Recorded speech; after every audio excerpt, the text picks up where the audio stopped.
नमस्कार दोस्तों। 15 अगस्त 1947 को हमारे देश भारत को आज़ादी मिली थी। यह आज़ादी हमको किस प्रकार और किस कीमत पर मिली थी, यह तो हमारे देश के वीर क्रांतिकारी ही जानते हैं। उन्होंने अंग्रेजों से देश को आज़ाद करवाने के लिए कितनी कुर्बानियां दी थी। परंतु यह आज़ादी की लड़ाई वर्षों से चल रही थी। दोस्तों, आज मैं अपने वीडियो के माध्यम से देश की पहली आज़ादी की लड़ाई के बारे में बताऊंगा, जिसे प्रथम स्वतंत्रता संग्राम या 1857 की लड़ाई कहा जाता है, जहां से देशवासियों के दिल में आज़ादी की ज्वाला जलनी शुरू हुई थी और यह 1947 तक जलती रही। दोस्तों, आशा है यह मेरा वीडियो आपको पसंद आएगा। पसंद आए तो कृपया चैनल को सब्सक्राइब करें, वीडियो को लाइक और शेयर करें और कमेंट में जय हिंद जरूर लिखें। तो चलिए आगे। 10 मई 1857 को दोपहर के बाद मेरठ छावनी में सिपाहियों ने विद्रोह कर दिया। विद्रोह का आरंभ भारतीय सैनिकों की पैदल सेना से हुआ था, जो जल्द ही घुड़सवार सेना और फिर शहर तक फैल गया था। शहर और आसपास के देहात के लोग सिपाहियों के साथ आ मिले थे। सिपाहियों ने शस्त्रागार पर कब्जा कर लिया, वहां से हथियार और गोला बारूद ले लिए। मेरठ को दिल्ली से जोड़ने वाली टेलीग्राफ लाइन काट दी गई थी। अंधेरा होते ही सिपाहियों का एक जत्था घोड़ों पर सवार होकर दिल्ली की ओर चल पड़ा। यह जत्था 11 मई को प्रातः लाल किले के फाटक पर पहुंचा। वहां उन्होंने मुगल सम्राट बहादुर शाह को विद्रोह का नेतृत्व करने के लिए राजी कर लिया। 12 तथा 13 मई को उत्तर भारत में शांति रही, परंतु जैसे ही यह खबर फैली कि दिल्ली पर विद्रोहियों का कब्जा हो चुका है और बहादुर शाह ने विद्रोह को अपना समर्थन दे दिया है, तो स्थिति तेजी से बदलने लगी। गंगा घाटी तथा दिल्ली के पश्चिम की कुछ छावनियों में विद्रोह के स्वर तेज होने लगे। सिपाहियों ने किसी न किसी विशेष संकेत के साथ अपनी कार्रवाई आरंभ कर दी। कई स्थानों पर शाम के समय तोप का गोला दागा गया, तो कहीं बिगुल बजाकर विद्रोह के संकेत दे दिए गए। सबसे पहले विद्रोहियों ने शस्त्रागार पर कब्जा कर लिया और सरकारी खजाने को लूटा। इसके बाद उन्होंने जेल, टेलीग्राफ दफ्तर, रिकॉर्ड रूम का सामान, बंगलों तथा सरकारी इमारतों पर हमले किए और सभी रिकॉर्ड जला डाले। विद्रोह में आम लोगों के शामिल हो जाने पर हमलों में विस्तार आता गया। लखनऊ, कानपुर और बरेली जैसे बड़े शहरों में साहूकार और धनी लोगों को भी विद्रोहियों ने अपने क्रोध का शिकार बनाया। किसान इन लोगों को न केवल अपना उत्पीड़क बल्कि अंग्रेजों का पिट्ठू मानते थे। अधिकांश स्थानों पर अमीरों के घर बार लूट कर ध्वस्त कर दिए गए। इन विद्रोह ने शीघ्र ही एक चौतरफा विद्रोह का रूप ले लिया था। मई जून के महीनों में अंग्रेजों के पास विद्रोहियों की कार्रवाई का कोई जवाब नहीं था। वे अपने प्राण और घर बार बचाने में लगे हुए थे। एक ब्रिटिश अधिकारी ने लिखा, ब्रिटिश शासन ताश के किले की तरह बिखर गया था। अलग अलग स्थानों पर विद्रोह के स्वरूप में समानता का कारण आंशिक रूप से उनकी योजना थी। विभिन्न छावनियों के सिपाहियों के बीच अच्छा संपर्क बना हुआ था। सिपाही लाइनों में रहते थे और सभी का जीवन शैली एक जैसी थी।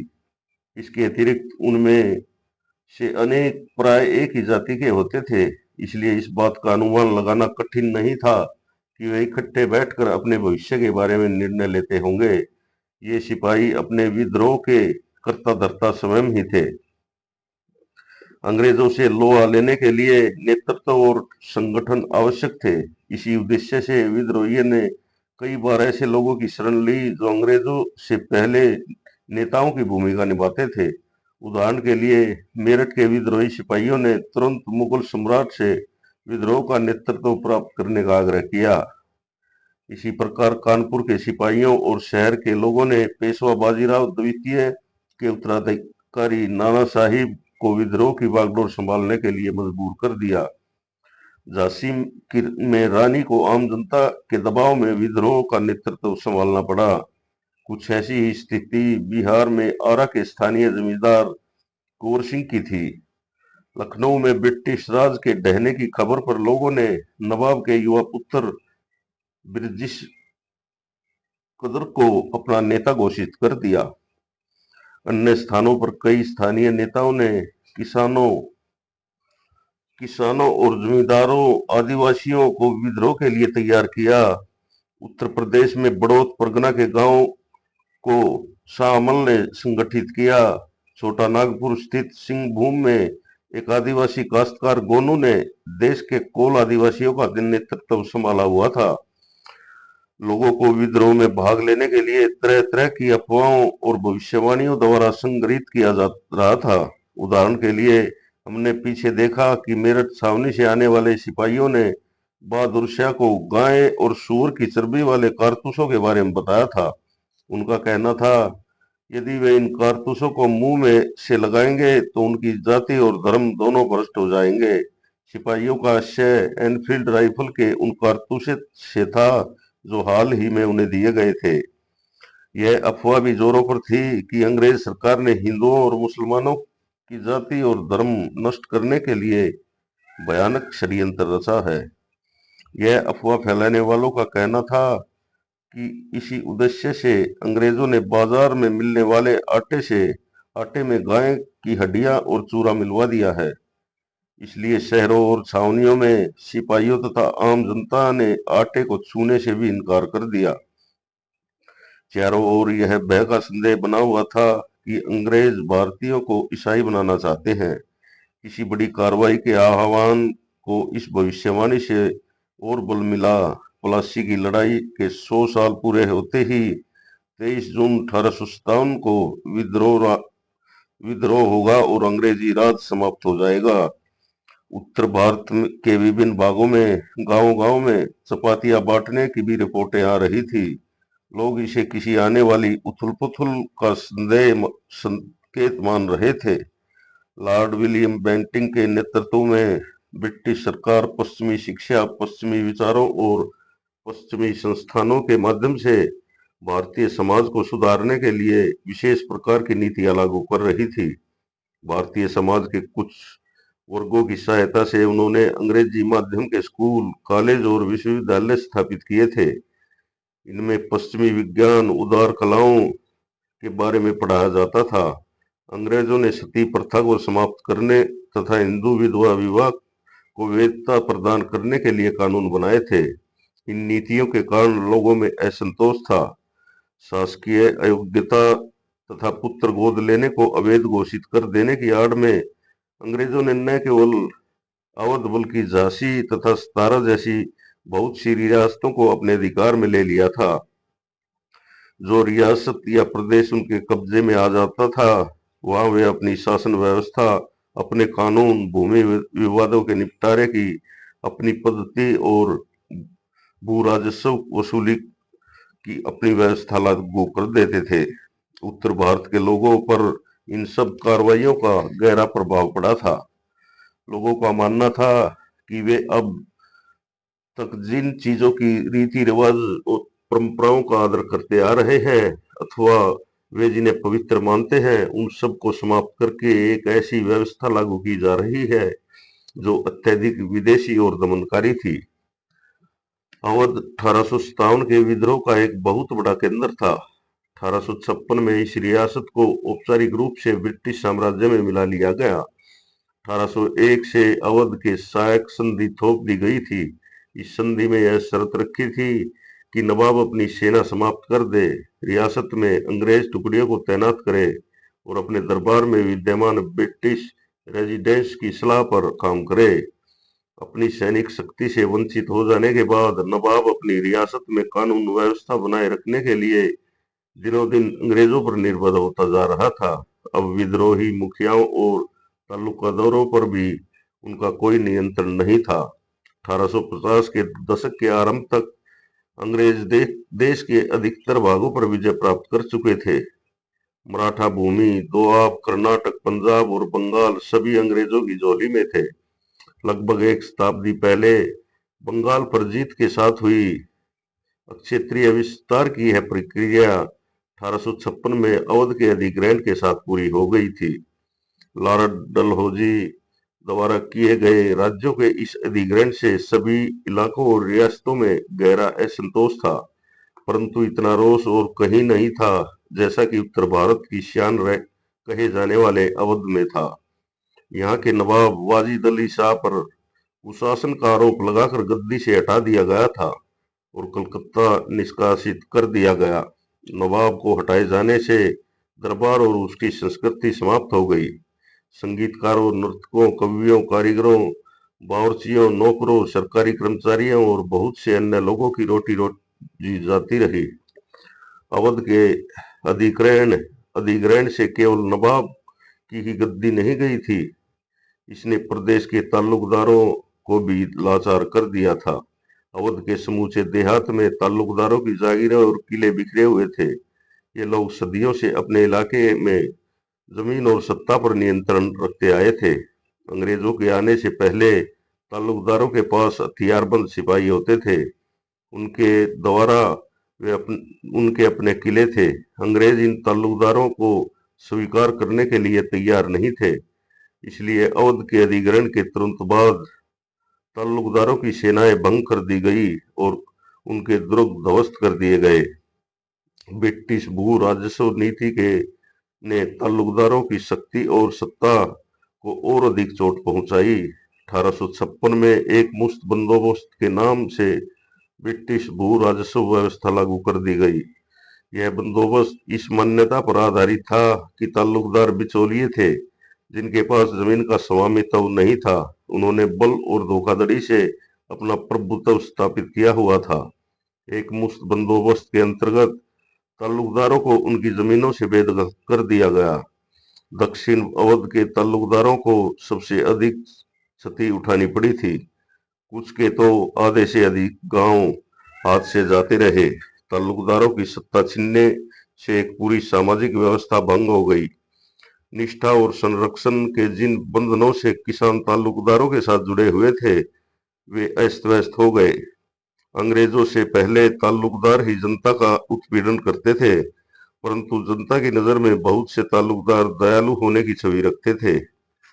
वे किसानों से तरह तरह से पैसा वसूल करते थे, परंतु बुरे वक्त में किसानों की सहायता भी करते थे।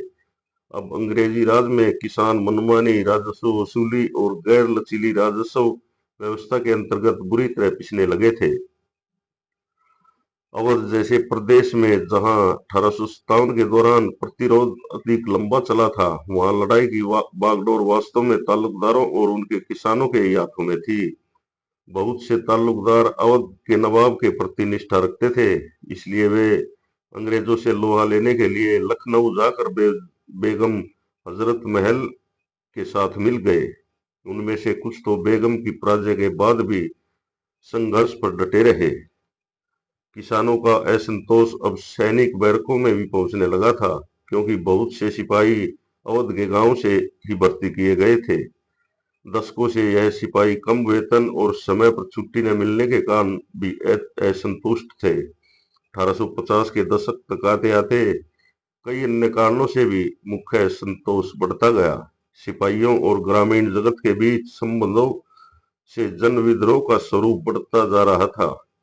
जब सिपाही अपने अफसरों की अवज्ञा करते थे और हथियार उठा लेते थे, तो गांव में उनके सगे संबंधी भी उनके साथ आ जुड़ते।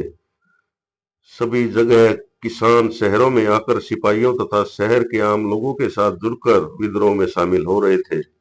1857 में विद्रोहियों द्वारा जारी घोषणाओं में जाति और धर्म का भेद किए बिना समाज के सभी वर्गों का आह्वान किया जाता था। बहुत सी घोषणाएं मुस्लिम राजकुमारों या नवाबों की ओर से या उसके नाम पर जारी की गई थी, परंतु उनमें भी हिंदुओं की भावनाओं का ध्यान रखा जाता था। इस विद्रोह को एक ऐसे युद्ध के रूप में प्रस्तुत किया जा रहा था जिसमें हिंदुओं और मुसलमानों दोनों ही समान रूप से प्रभावित हुए हैं। अंग्रेजों द्वारा हिंदू और मुसलमानों के बीच खाई पैदा करने के प्रयासों के बावजूद ऐसा कोई अंतर दिखाई नहीं दिया। अंग्रेजी शासन ने दिसंबर 1857 में पश्चिमी उत्तर प्रदेश में स्थित बरेली के हिंदुओं और मुसलमानों के विरुद्ध भड़काने के लिए 50,000 रुपये खर्च किए थे, परंतु उनकी यह कोशिश सफल नहीं रही। लोगों में इस बात का रोष था कि ब्रिटिश भू राजस्व व्यवस्था के नाम पर सभी छोटे बड़े भूस्वामियों को जमीन से बेदखल कर दिया गया है और विदेशी व्यापार ने दस्तकारों और बुनकरों को बर्बाद कर दिया है। ब्रिटिश शासन के हर पहलू पर निशाना साधा जाता था। फिरंगियों पर स्थापित जीवन शैली को नष्ट करने का आरोप लगाया जाता था। विद्रोही अपनी पहले की दुनिया को ही जीवित रखना चाहते थे। ब्रिटिश शासन समाप्त हो जाने के बाद दिल्ली, लखनऊ और कानपुर आदि स्थानों पर विद्रोहियों ने एक समान सत्ता और शासन स्थापित करने का प्रयास किया। इसके लिए उन्होंने पुरानी दरबारी संस्कृति का सहारा लिया। विभिन्न पदों पर नियुक्तियां की गई, भू राजस्व वसूली और सैनिकों के वेतन के भुगतान की व्यवस्था की गई। लूटपाट बंद करने के लिए हुक्मनामे जारी किए गए। इसके साथ साथ अंग्रेजों के विरुद्ध युद्ध जारी रखने की योजनाएं बनाई जाने लगी। इन सभी प्रयासों में विद्रोही 18वीं शताब्दी के मुगल जगत से ही प्रेरणा ले रहे थे। विद्रोह को कुचलने के लिए अंग्रेजों ने पूरे उत्तर भारत में मार्शल लॉ लागू कर दिया। फौजी अफसरों के साथ साथ अंग्रेजों को भी ऐसे हिंदुस्तानियों पर मुकदमा चलाने और उनको दंड देने का अधिकार दे दिया गया जिन पर विद्रोह में शामिल होने का संदेह था। यह स्पष्ट कर दिया गया था कि विद्रोह की केवल एक ही सजा है, सजाए मौत। इसके बाद अंग्रेज सरकार ने विद्रोह को कुचलने का काम शुरू कर दिया। विद्रोहियों की तरह वे भी दिल्ली के सांकेतिक महत्व को भलीभांति समझते थे, अतः उन्होंने दो तरफा हमला बोल दिया, एक कलकत्ते से तथा दूसरे पंजाब से। दिल्ली पर अधिकार करने की अंग्रेजों की कोशिश जून 1857 में बड़े पैमाने पर शुरू हुई, परंतु अभियान सितंबर के अंत में जाकर पूरा हुआ। वर्तमान उत्तर प्रदेश के बड़े क्षेत्र में भूस्वामियों और काश्तकारों ने मिलकर अंग्रेजों से विरोध किया था। अंग्रेजों ने इस एकता को तोड़ने के लिए भूस्वामियों को आश्वासन दिया कि उन्हें उनकी जागीरें लौटा दी जाएंगी। दूसरी ओर विद्रोह का मार्ग अपनाने वाले जमींदारों को जमीन से बेदखल कर दिया गया और जो वफादार थे उन्हें इनाम दिए गए। बहुत से जमींदार या तो अंग्रेजों से लड़ते लड़ते मारे गए या भागकर नेपाल चले गए, जहां उन्होंने बीमारी व भूख से दम तोड़ दिया। अंग्रेजों तथा भारतीय द्वारा बनाए गए चित्र सैनिक विद्रोह का एक महत्वपूर्ण रिकॉर्ड रहे हैं। इस विद्रोह के बारे में कई चित्र दिखाई देते हैं। तो दोस्तों, ये था भारत का पहला स्वतंत्रता संग्राम, जिसने हर भारतीय के दिल में आशा जगा के रखी थी और ये आशा 15 अगस्त 1947 को देश को ब्रिटिश राज से आज़ादी के बाद मिली थी। तो आपको मेरा ये वीडियो कैसा लगा? अच्छा लगा हो तो कृपया मेरे चैनल को सब्सक्राइब करें, वीडियो को लाइक और शेयर करें और कमेंट में जय भारत माता जरूर लिखें। धन्यवाद। जय हिंद, जय भारत।